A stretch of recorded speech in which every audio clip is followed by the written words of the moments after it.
Los salmos no son oraciones, no son cánticos aleatorios que fueron puestos ahí como atomizados.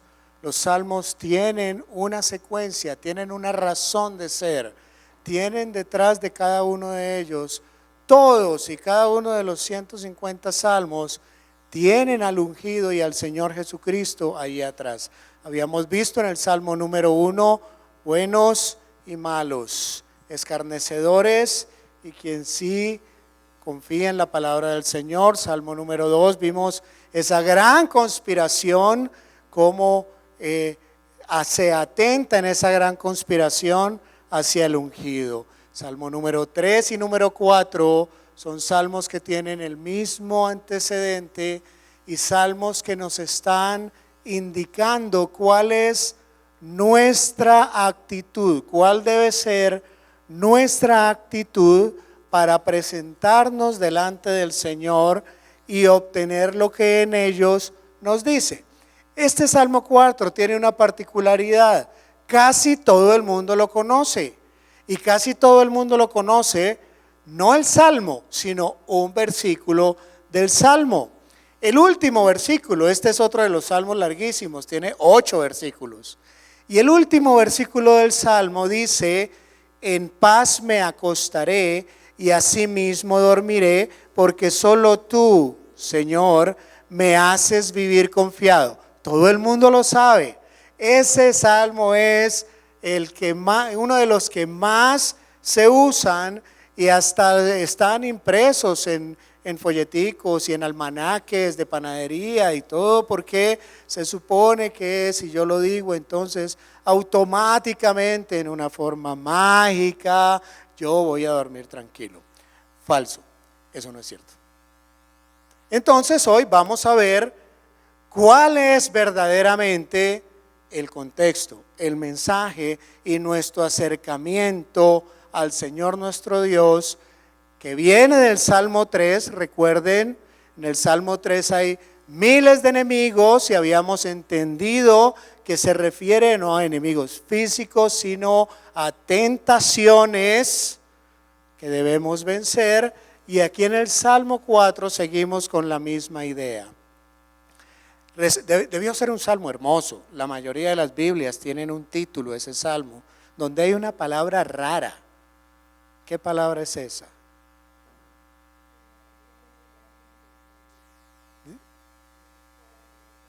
Oración vespertina. ¿Qué más dice? ¿No más? ¿No más? Alguien que tenga una Biblia escrita.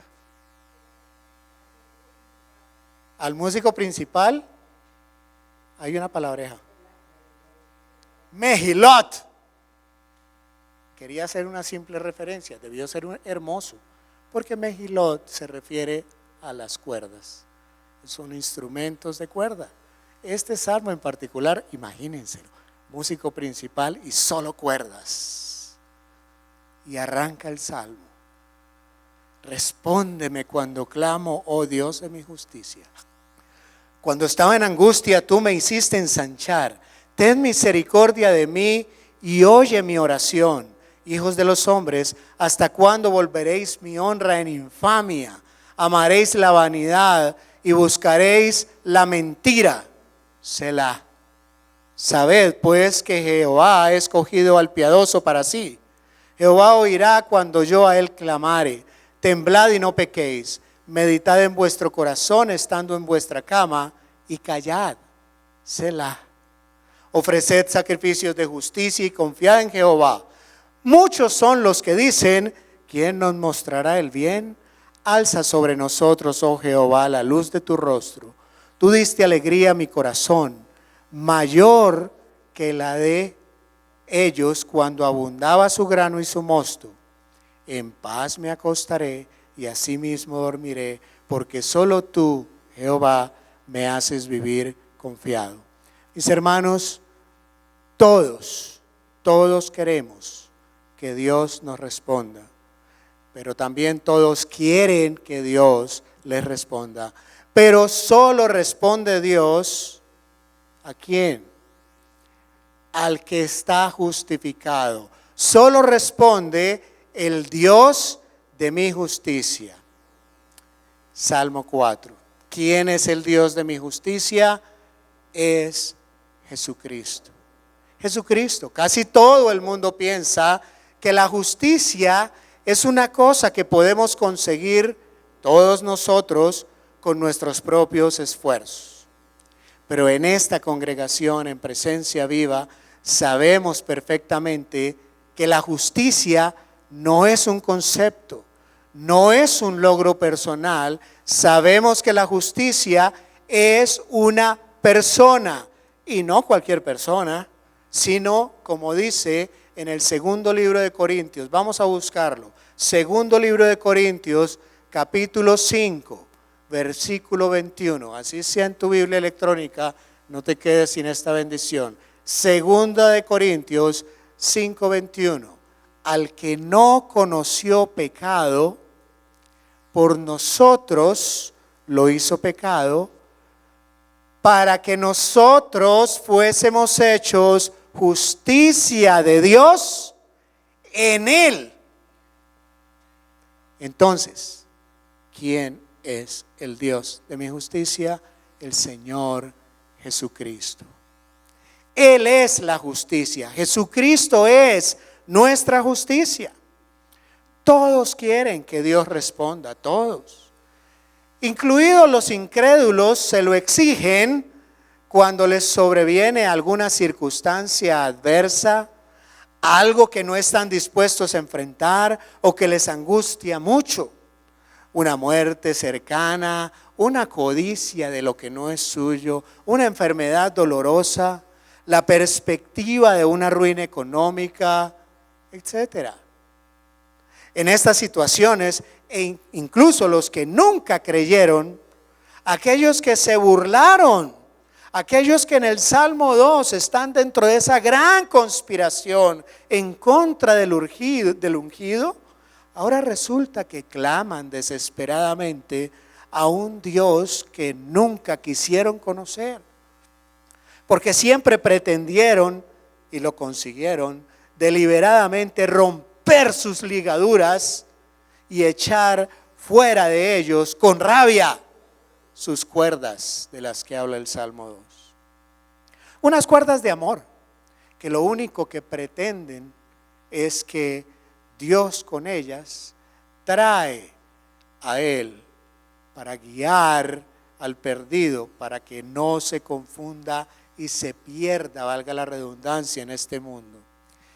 Aún quienes creyeron, aún nosotros, muchos de los que tuvimos en poco la palabra de Dios, lo hicimos y lo deseamos. ¿Recuerdan a Natán? ¿Recuerdan a Natán en Samuel capítulo 12 versículo 9? ¿Por qué pues tuviste en poco la palabra del Señor, haciendo lo malo delante de sus ojos? Otra claridad más que viene de los salmos anteriores. El pecado, sí, el mentir es pecado, robar es pecado, codiciar es pecado, pecado sexual, pecados, hay una lista impresionante. Pero la cabeza, la columna que degenera en ellos, es, de acuerdo al Señor, a través de su profeta Natán, tener en poco la palabra de Dios, haciendo lo malo delante de sus ojos. Pues resulta que en circunstancias adversas, en pecado, todos quieren que Dios responda. Pero es que así no funciona. Dios no responde cuando a mí se me ocurre. Dios no responde como y cuando a mí me interesa. Dios solo responde a través de un canal que se llama justicia. Dios solo responde a través de una puerta que se llama Jesucristo. Nunca en base a mis justicias, nunca por poner carita de ternero ahorcado, nunca por poner carita de inocencia, responde el Señor. Insisto, insiste el contexto del Salmo. No somos víctimas. Y que nos quede bien claro, somos culpables. Y es precisamente por eso, por ser culpables y por la imposibilidad que tenemos nosotros mismos de presentar la más mínima justicia que Dios exige, solo podemos acceder a su presencia recibiendo la justicia como un regalo, como una gracia. Y eso significa algo que no merezco, un regalo que no merezco. Además, aceptándolo por misericordia, la misericordia del perdón. Hay muchos que creen que no necesitan ser perdonados, como son tan buenos, pero ahí está la clave. Esa es la clave. Si reconozco mi necesidad de perdón, si reconozco mi vivir como un miserable pordiosero espiritual que tiene hambre y sed de justicia, que es Jesús, quedó clarito ya, entonces he recibido la gracia del perdón. Por eso, la clave de nuestra vida espiritual radica en el reconocimiento de esa necesidad. No es aceptable la justicia de Cristo en mi vida como un concepto meramente intelectual. No es por ahí. No es por ahí. Solo sabré realmente si lo he aceptado de verdad, si reconozco la necesidad. O sea, repito, si me he visto como un miserable, soy un mendigo que necesita esa misericordia del perdón, porque soy culpable, no soy una víctima. Cuando no me vea como una víctima, y lo viene diciendo desde el Salmo 3, veíamos hace 3 semanas, cuando no me vea como una víctima, cuando me vea como el culpable de mi situación, entonces podré pedir misericordia de Dios y me será dada. Me será dada, porque solo los que tienen hambre y sed de justicia serán saciados. Cuarta bienaventuranza. Solo con este entendimiento previo, solo con esto bien metido en nuestra mente, que no soy yo quien merezco el perdón, sino que es Él el que me lo otorga sin merecerlo. Ante mi completa postración de dolor por el pecado, será cuando podemos tener la actitud adecuada para presentarnos delante de Dios. De lo contrario, jamás Dios estará escuchando, porque Dios no escucha al soberbio, al que cree que no necesita ser perdonado. No lo escuchará, lo despreciará. No lo digo yo, lo dice la Escritura. Los salmos nos ayudan mucho, nos ayudan a entender cómo nos debemos comunicar con Dios. Sobre todo, nos enseña la forma, esa actitud que tiene que tener nuestro corazón delante de Dios, porque es que no es como yo quiera, es como Él quiere. ¿Cuántas veces llegamos a Dios con una lista de peticiones? Como si eso fuera un supermercado. Va con la lista del supermercado y va metiendo. Y a Dios llegamos como con una lista de supermercados. Y no es así. La actitud adecuada de nuestro corazón no es así. En los salmos no vemos nunca algo parecido a eso. Ahora en Presencia Viva, en esta congregación, tenemos, y creo yo, espero no equivocarme, una muy buena enseñanza de lo que significa la oración. No está de más repetirlo, no está de más insistir en ello, y es que lo vemos mucho en los salmos. En los salmos vamos a aprender muchas cosas, pero yo creo que una de las cosas más importantes que vamos a ver, que vamos a aprender, es cómo tener una correcta relación con Dios, cómo tener una correcta posición delante de Dios a través de la oración, una relación de intimidad con Cristo, una relación honesta, una relación sin el maquillaje que nos hace aparentar una piedad que no tenemos o que nos falta. En los Salmos vamos a aprender a presentarnos delante de Dios tal y como somos, tal y como somos, tal y como estamos. En los Salmos no vamos a ver liturgia religiosa.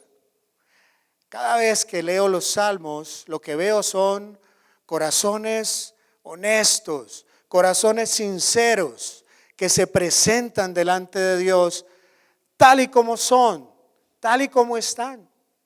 Eso es lo que vemos en los Salmos. Corazones tal y como están, arrepentidos, postrados, adoloridos delante de Dios.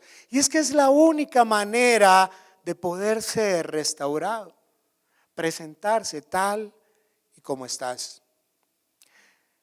Nadie, y nosotros algunos ya hemos pasado por esa experiencia, y porque el promedio, al menos de las primeras 3 filas de la iglesia, pasa un poquito del promedio de las 3 últimas, digo en edad. Entonces hemos tenido la experiencia del quirófano, y nadie se presenta a un quirófano vestido y maquillado. Lo siento, señoras, eso no sucede. Y como la mayoría tiene hijos, saben de qué estoy hablando. Ni vestiditas ni maquilladitas. Si yo me tengo que operar de algo y me presento al cirujano así, me desnudan. Porque es que si me tienen que quitar algo malo o poner algo bueno en mi organismo, yo me presento desnudo, me pongo en manos del médico tal y como soy, fuera el maquillaje, fuera la mentira. Estoy mal, Señor, y me presento delante de ti tal y como estoy, mal. Y me presento con respeto evidente, tal y como soy, tal y como estoy. Eso es lo que vamos a ver en los Salmos. Por eso los Salmos nos ayudan enormemente a saber cómo presentarnos correctamente delante del Señor. Los Salmos, en particular Salmo 3 y 4, y en especial este Salmo 4, son para los hijos de Dios. Son la medicina que los hijos de Dios necesitan. Y por eso vamos a ir viendo versículo a versículo. Vamos al primer versículo del Salmo 4. Respóndeme cuando clamo, oh Dios de mi justicia. Cuando estaba en angustia, tú me hiciste ensanchar. Ten misericordia de mí y oye mi oración. Y lo primero que vemos es, respóndeme cuando clamo. ¿Quién no quisiera que al levantar los ojos al cielo, Dios le respondiera? Todos quisieran que Dios les contestara. Pero no vale si yo pongo mis condiciones. Mis hermanos, lo que voy a decir es para el resto de la enseñanza. Dios es un Dios 3 veces. Muy bien. Como eso no queda en la transmisión en vivo, lo voy a decir yo. 3 veces santo, santo, santo, santo. Que quede claro, de aquí en adelante, Dios es 3 veces santo. Y esa Trinidad significa perfección. Significa que Dios tiene una santidad perfecta, sin mancha. Y debido a eso, y para que nosotros podamos tener una comunicación con Dios que no tiene mancha, y para que ese Dios nos pueda responder, tenemos que presentarnos delante de Él con una justicia perfecta, que por supuesto no tenemos. Por eso, la solución a esa pregunta, respóndeme cuando clamo, viene justico después. Oh Dios de mi justicia. Ahí está la clave de que Dios pueda responder al ser humano, que Él sea mi Dios y mi justicia. Si la santidad de Dios fuese manchada con mi presencia, Dios dejaría de ser santo 3 veces santo, y por lo tanto el resto de sus atributos perderían eficacia, dejaría de ser Dios. Ahora, de todas formas, eso no va a suceder, olvídate, es imposible que eso suceda, porque su santidad nos pulverizaría como la luz y el calor del sol si estuvieras allí. Te evaporaría en un micro nanosegundo, ¿sí? Serías fulminado al acceder a su presencia. Solo podemos acceder con una justicia igual a la de Él. Ahora, como eso es imposible, como eso no está al alcance de nosotros, humanos pecadores, hemos de clamar por su justicia, como dice ahí David. Oh Dios de mi justicia, si no es imposible estar en su presencia. Ahora, si alguien no entiende o no cree en esa triple santidad de Dios, santo, santo, santo, no tiene nada más que mirar a la cruz del Calvario. Todos los atributos de Dios los podemos ver en la cruz: gracia, poder, justicia, fidelidad, misericordia, santidad, soberanía, ira, amor. Fíjate si resulta detestable el pecado a Dios, que envió a morir a su Hijo para imputarte a ti su justicia y a Él el pecado tuyo. ¿Ah? Ese es el Dios de nuestra justicia.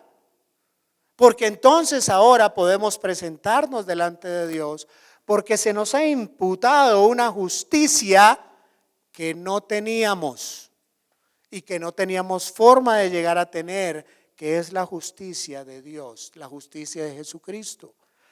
Así y solo así, un ser humano puede presentarse delante de un Dios 3 veces santo y ser oído sin ser destrozado. De ahí la importancia que nunca te veas como una víctima delante del Señor. Un Señor que es 3 veces santo. No eres víctima, eres culpable de tu propia situación. Respóndeme cuando clamo, oh Dios de mi justicia. La justicia, como hemos dicho al principio, es una persona, la persona de Jesucristo. La justicia es Jesucristo. Ni se te ocurra clamar a Dios si previamente Cristo no es tu justicia. No te va a valer de nada, va a ser inútil. La verdad es que mejor te vayas al cine, vayas a los bolos, a darte una vueltecita en la bicicleta, porque vas a perder menos tiempo haciendo esas cosas. Dios solo responde a través de su justicia, de la justicia de su Hijo Jesucristo. Si no tienes imputada su justicia, ¿con qué justicia se puede presentar un hombre miserable delante de un Dios 3 veces santo? Bien, hasta aquí hemos visto que la sangre de Cristo no solo me justifica de la paga del pecado, que es muerte, sino que también ahora puedo ser escuchado por Dios. La justicia que es Jesucristo me libra de la paga del pecado y también me hace acepto a la posibilidad de acceder delante de Dios y ser escuchado. Pero es que además en este versículo 1 vemos otra cosita. Dice, porque cuando estaba en angustia, tú me hiciste ensanchar. ¿Qué es angustia? Una prueba, una tribulación, una tentación a superar. Pero ¿cómo puede ser que las pruebas, las tribulaciones, las angustias de las tentaciones que me vienen a la vida me hagan ensanchar en vez de disminuir, en vez de destruir? ¿Cómo puede ser eso? Bueno, las pruebas, las tentaciones, las permite Dios en nuestra vida para que nos examinemos. Lo que hace la prueba es algo contrario al Evangelio, es contrario a Jesucristo que está viviendo en mí. Es una fuerza contraria que al vencerla, si la venzo, me hace más fuerte, me hace más grande, me ensancha. David plantea aquí cómo esa fuerza contraria desarrolla nuestra confianza, desarrolla nuestra fe, abre nuestros ojos a nuevas posibilidades que antes no veíamos, que antes ni imaginábamos. O sea, resulta que la prueba nos ensancha la visión. Lo que da la prueba es una nueva perspectiva de la vida. Lo que pretende, pues, es ensancharle. No quisiera que ninguno de nosotros seamos como esos cristianos que las pruebas que el Señor permite en sus vidas les achican, les anulan, porque resulta que Dios lo que quiere es precisamente lo contrario, es ensancharte. Y aquí un ejemplo personal. Hubo un tiempo en que yo estuve diciéndole al Señor: respóndeme cuando clamo, oh Dios de mi justicia, cuando estaba en angustia. Y aquí viene esa coma. Y yo me paré ahí en esa coma por años, sin entender que después de esa coma venía lo que realmente Dios quería hacer conmigo: ensancharme. Ese tiempo fue un tiempo de desolación, fue un tiempo de angustia, fue un tiempo en que yo le preguntaba al Señor y Él no me respondía. Fue un tiempo de racionalización del Evangelio, lo conocía muy bien.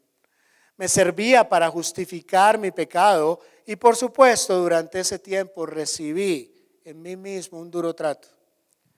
Le preguntaba a Dios por qué su dureza en ese tiempo, por qué la duración de su ausencia, y no escuchaba ninguna respuesta.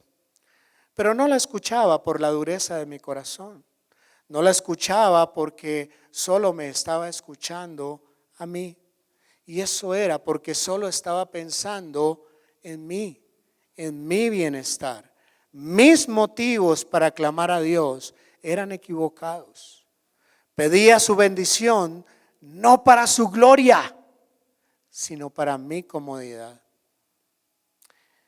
Dios es mi Señor y lo único que debo hacer es pedirle para servir.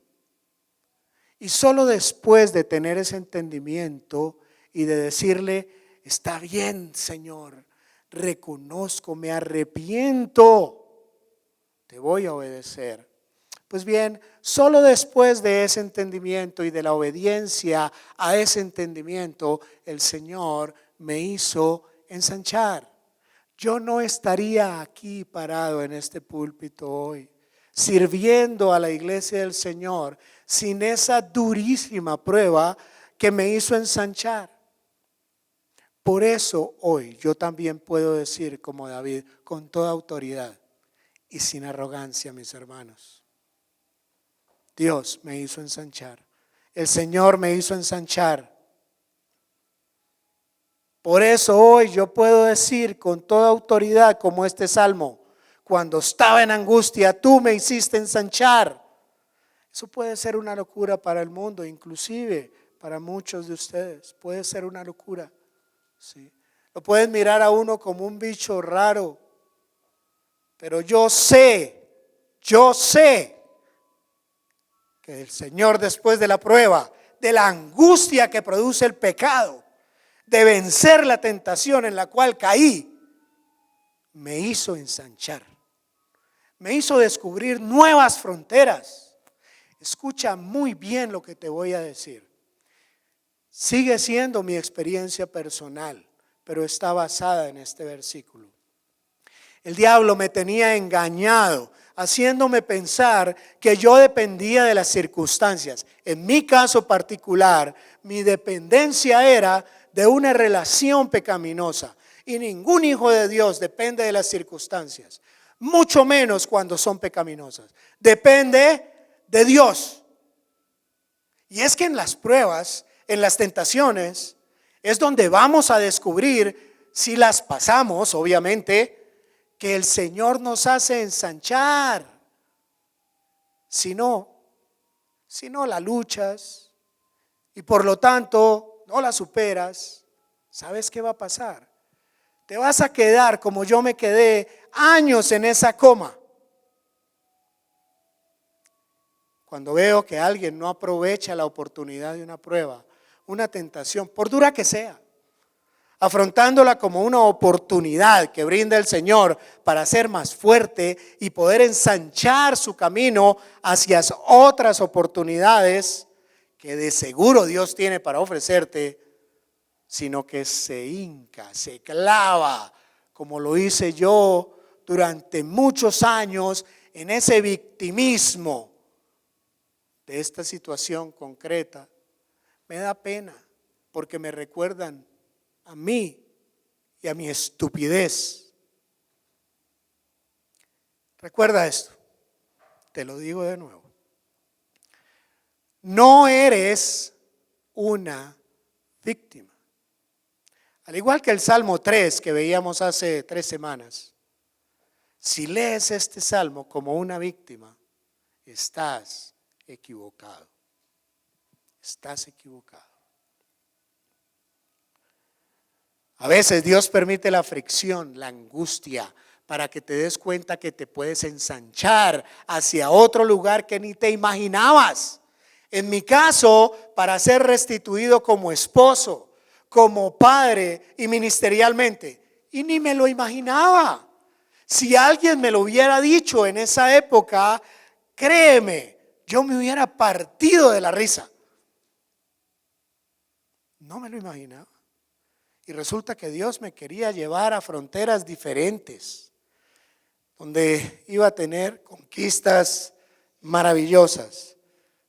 Perdón, y yo me aferraba a lo que conocía, a lo que vivía, a lo que creía que amaba, guiado por mi corazón y sus concupiscencias, sin entender que cuando estaba en angustia lo que quería mi Señor para mí era ensancharme.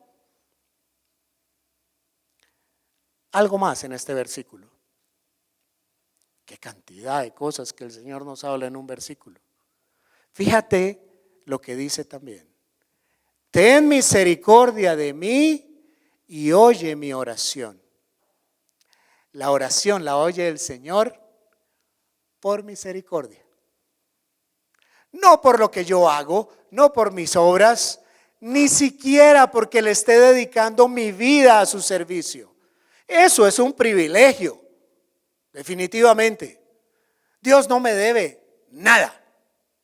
Ni siquiera me debe el escucharme.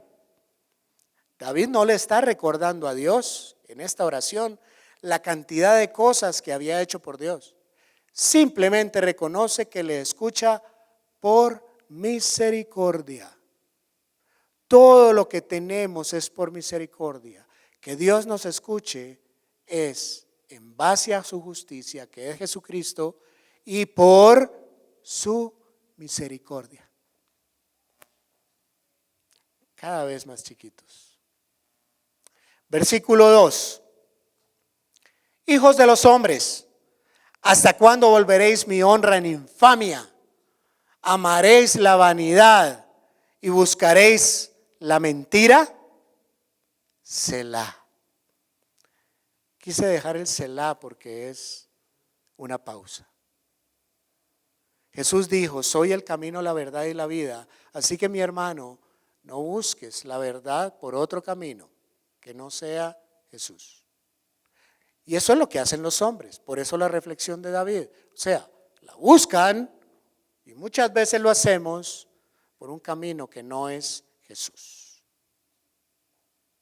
La reflexión de David, que después de decirnos que Dios solo escucha en base de su justicia y su misericordia, nos dice qué hacen los demás. Nos dicen que los hombres hacemos todo lo contrario. La infamia de no tener en cuenta a Dios y a su palabra.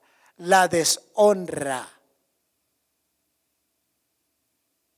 de presentarnos a Dios despreciando su palabra y su consejo. La vanidad de las justicias propias. Que Dios deba oírte por lo que haces o por lo que crees que eres. La mentira de creer que tú eres tu propio Dios. Jesucristo es la verdad. No se trata de que estas cosas no vayan a ocurrir. Van a ocurrir. Claro que nos van a ocurrir. ¿O qué crees? ¿Que la infamia, la vanidad o la mentira no van a aparecer en tu vida? Claro que van a aparecer. Pero si te fijas en este versículo, no dice eso. Se trata de que no las busquemos, de que no las amemos, de que no permanezcamos en ellas. Esa es la diferencia entre un hijo de Dios y los hijos de los hombres que dice aquí David. Ellos buscan, ellos las aman. Sin embargo, nosotros huimos de ella, o al menos eso deberíamos hacer. Y cuando somos encontrados allí, no huyendo de ellas, nos duele. Y sobre todo, no nos justificamos. Sí, Señor, soy yo, infame, mentiroso, vanidoso. Ten misericordia en base a tu justicia, que es Jesucristo, por tu misericordia. Versículo 3 y 4. Sabed pues que Jehová ha escogido al piadoso para sí. Jehová oirá cuando yo a él clamare. Temblad y no pequéis. Meditad en vuestro corazón estando en vuestra cama y callad. Selah. El Señor ha escogido el piadoso para sí. ¿Y sabes quién es el piadoso? ¿A quién se está refiriendo? Bueno, pues a aquel que reconoce que Dios es su justicia y que todo lo que tiene es por misericordia. Lo vuelvo a repetir. ¿Qué es el piadoso? ¿Quién es el piadoso? Aquel que reconoce a Dios, en Dios, su justicia, y aquel que reconoce que todo lo que tiene y es por su misericordia. Ese es el piadoso. No ha escogido al bueno, al santurrón, sino al que se humilla, que es lo contrario del soberbio, infame, mentiroso y vanidoso. Así que hay que temblar si es que estamos viviendo en la infamia, como hemos visto en el versículo 2. En la infamia de despreciar la palabra de Dios. Tiembla. Tiembla. Si es que alguien cree que Dios le debe algo por la vanidad de las obras. A temblar se dijo si escoges el camino de la mentira. Eso es lo que está diciendo estos versículos. Tiembla y no peques, despreciando el consejo de Dios. Y dice algo más. Medita todo esto. Y hazlo en la noche, cuando estés en la cama, pero hazlo calladito. Sí, calladito. Porque como dice el dicho, calladitos nos vemos más bonitos. Calladito. Ay, es que, pero Señor, es que tú no sabes. Calladito, mijo, calladito. Cualquier meditación delante de Dios que hagamos mientras nos estemos justificando, será inútil. Calladito, mijo, calladito. Dios ni hablará ni escuchará. solo escucha y solo le habla a aquel que tiene un corazón contrito y humillado. O sea, calladito. Mis hermanos, hay muchas consejerías y los ancianos en esta congregación lo sabemos, donde vienen personas y piensan que tienen un corazón contrito y humillado, pero solo escucha uno justificaciones, justificaciones, justificaciones y para variar, justificaciones. Calladito, escucha calladito, medita calladito. Eso es un corazón contrito y humillado. Es que, ay Señor, tú no sabes. Es que mira lo que me hizo. Calladito. Selah. Medita en eso. Versículo 5. Ofreced sacrificios de justicia y confiad en el Señor. David sigue aconsejándonos que ofrezcamos sacrificios de justicia. Y vemos que el mejor sacrificio de justicia es poner nuestra confianza en Dios, en su provisión para nosotros, que son sus misericordias. Es que la provisión de Dios para nuestra vida es pura misericordia y es para que hagamos con Dios la voluntad de Él. Y algunos estarán pensando, se copió de Dianita el miércoles. Para los que estuvimos el miércoles en el altar familiar.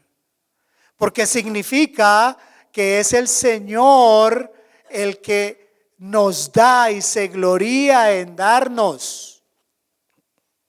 Es que lo que hacemos, lo hacemos para el Señor, por el Señor y no porque Él me deba algo a mí. Jesucristo lo dijo. Lucas, busquémoslo, ese sí busquémoslo. Evangelio de San Lucas, capítulo 17, versículos 9 y 10. ¿Acaso da gracias al siervo porque hizo lo que se le había mandado? Pienso que no. Así también vosotros, cuando hayáis hecho todo lo que os ha sido ordenado, decid, siervos inútiles somos, pues lo que debíamos hacer, hicimos. Pues bien, así deben ser nuestros sacrificios de justicia. Aquello que debíamos hacer, lo hacemos. Y punto, sin esperar nada a cambio. Ahora, ¿quién puede servir de esa manera? ¿Quién es aquel que puede servir como un siervo sin derechos? Nadie. O aquí están todos felices de servir como siervos sin ningún derecho. Por eso, los frutos que salen de mi vida, que son frutos de justicia, son frutos que produce Él en mí, porque yo no podría. Eso no sale de una naturaleza no regenerada o corrompida. Y cada vez que lo intento en mis fuerzas me doy cuenta de eso. Traten de hacerlo, aunque la mayoría ya lo ha hecho y se han dado cuenta que no es posible. Estamos llenos de nuestra propia gloria, tan llenos, pero tan llenos, que cuando hacemos las cosas que decimos que hacemos para el Señor, nos cuesta ver en ellas la gloria de Dios. Siervos inútiles somos, pues lo que debíamos hacer hicimos. ¿Te das cuenta que incluso lo que debemos hacer es por su misericordia? Cada vez más pequeños. Versículo 6 dice así: muchos son los que dicen, ¿quién nos mostrará el bien? Alza sobre nosotros, oh Jehová, la luz de tu rostro. Y aquí vemos que David hace otra reflexión. Está un medio escondida, pero vamos a ver si la logramos sacar. Muchos son los que dicen, ¿quién nos mostrará el bien? Bueno, él mismo responde: alza sobre nosotros, oh Señor, la luz de tu rostro. Entonces el bien es el Señor y ese bien está en la luz de su rostro. Por eso David le dice, álzala sobre nosotros. Somos nosotros los que tenemos que mostrar esa luz al mundo. ¿Y cómo crees tú que David podía reflejar esa luz al mundo en ese momento tan complicado que estaba pasando? Esas dificultades y tentaciones tan tremendas. Pues muy sencillo, lo vimos en el versículo 1. Cuando estaba en angustia, tú me hiciste ensanchar. Gracias a las pruebas pudimos mostrar la luz de Dios al mundo. Cuando en lo fino de la prueba, cuando pasábamos resistiendo una tentación y la gente ve que no hay nada que nos altere ni que nos destruya, sino que nos ensancha para mostrar la luz de Dios al mundo. Ahí está. Alza sobre nosotros, oh Señor, la luz de tu rostro. ¿Para qué? Para que la podamos reflejar al mundo. ¿Quién, si no es la iglesia, puede mostrar esa luz sobre el mundo? ¿Quién, sino al que ha resistido las pruebas, que ha resistido la tentación y hace que mi fe se ensanche y que puedan ver que confío en Él, pase lo que pase alrededor de mí? La iglesia es la esperanza del mundo. Así que debemos clamar: alza, oh Señor, sobre nosotros la luz de tu rostro. Versículo 7. Diste alegría a mi corazón, mayor que la de ellos cuando abundaba su grano y su mosto. Aquí no está diciendo que el inconverso no va a estar contento, va a estar feliz, feliz, al lado del mar, de una piscina, en un yate. Imagínense muchas cosas, ¿sí? Lo que dice no es eso. Dice que diste alegría a mi corazón mayor que la de ellos. Mayor. Nunca serán nuestras circunstancias las que nos proporcionen la satisfacción que produce gozo. Gozo de verdad. Pero cuando nuestros motivos son equivocados, siendo cristianos, porque es que como cristianos podemos tener motivos equivocados, ¿sí? No vamos a tener una alegría mayor que la de los inconversos, mayor que la de los del mundo.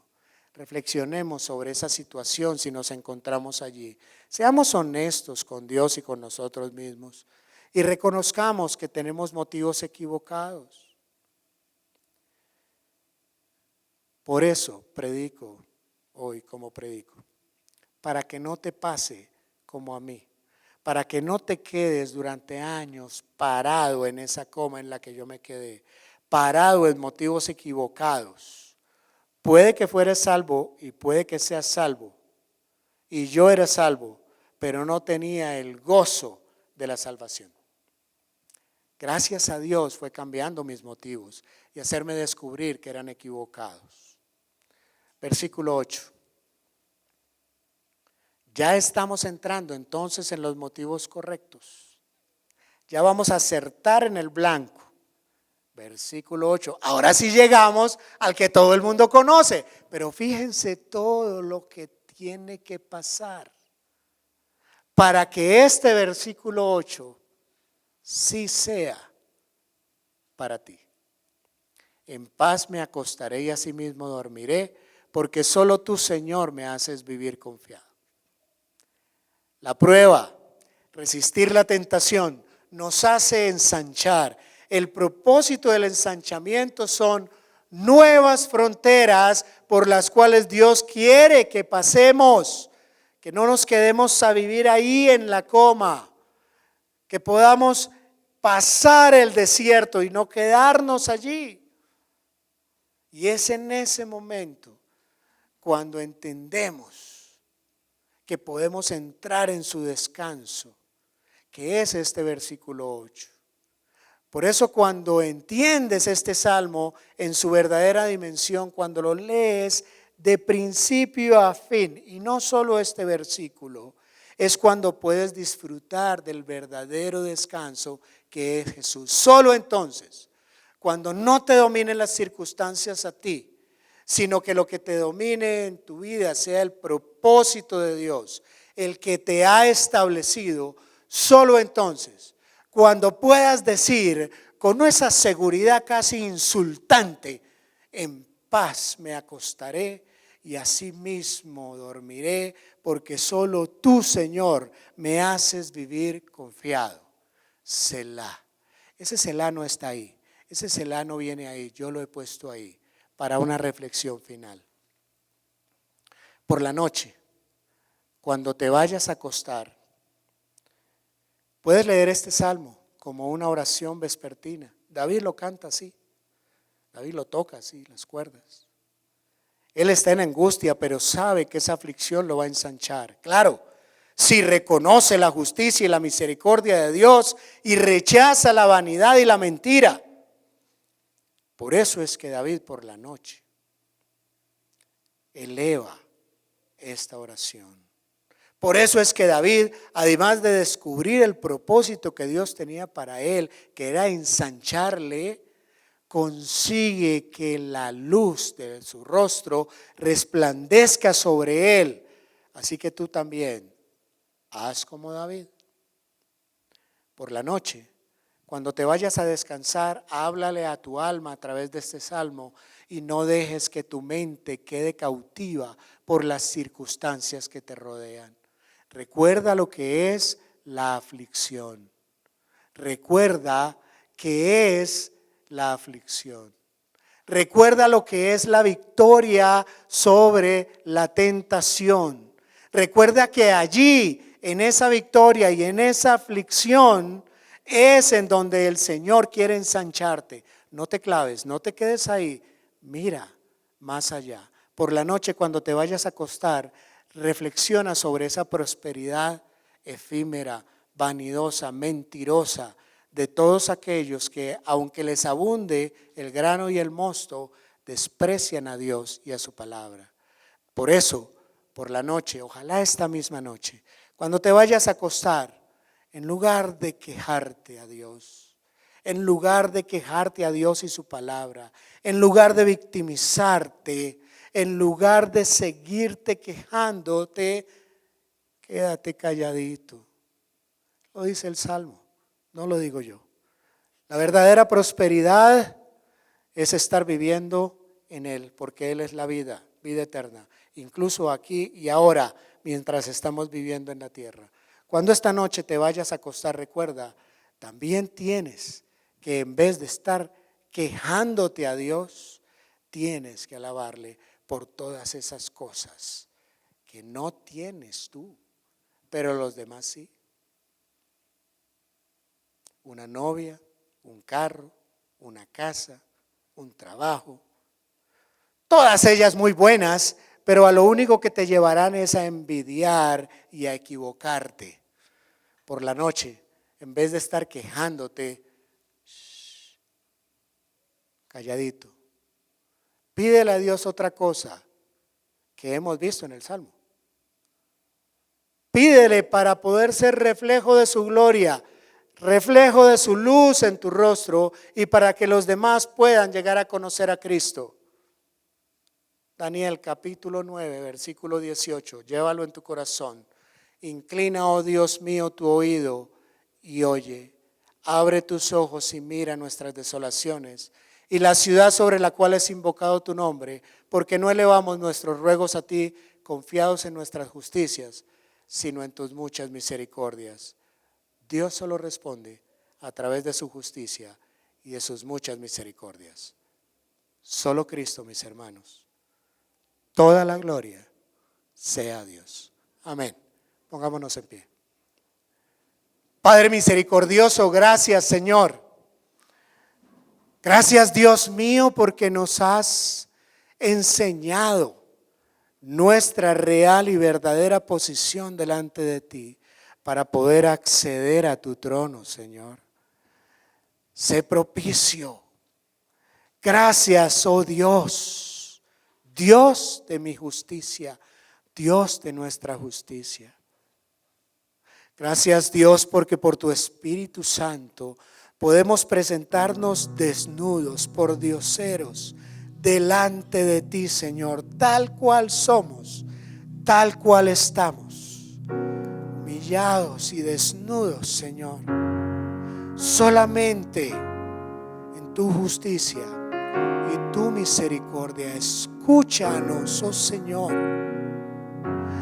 Gracias, Dios de nuestra salvación, porque solo allí podemos dormir confiados.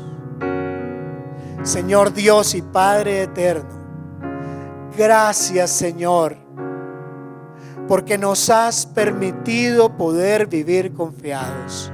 Y aunque duro es, y así lo dijiste a través de tu Hijo Jesucristo, a tu siervo Pablo, dar cosas en el aguijón, Señor, 1, 2 o 3 aguijonazos no nos sobran para postrarnos delante de ti con ruego, arrepentimiento, corazón humilde, y no quedarnos en esa coma que nos quedamos a veces por años despreciando el ensanchamiento que viene de la prueba y la victoria sobre la tentación. Dios mío, recibe la oración de tu pueblo. Encuentra en cada corazón, Señor, un propósito de alabanza en humillación. Encuentra en cada mano levantada a ti, Señor, una ofrenda de justicia en tu Hijo Jesucristo. Y escucha, Señor, nuestra oración. Ensancha, Señor, nuestra vida. Pon tu mano sobre nuestro descansar y la luz, tu luz, sea resplandeciendo en nuestro rostro, para que todos aquellos que han de ser salvos vean, Señor, tu luz en tu iglesia. Ponemos delante de ti en esta tarde, Señor, a esta tu congregación. Nos humillamos, Señor, y nos postramos de corazón y seguimos clamando, Señor, tu misericordia sobre cada uno de nosotros, en el precioso nombre de tu Hijo Jesucristo. Amén. Amén, mis hermanos. Dios les bendiga.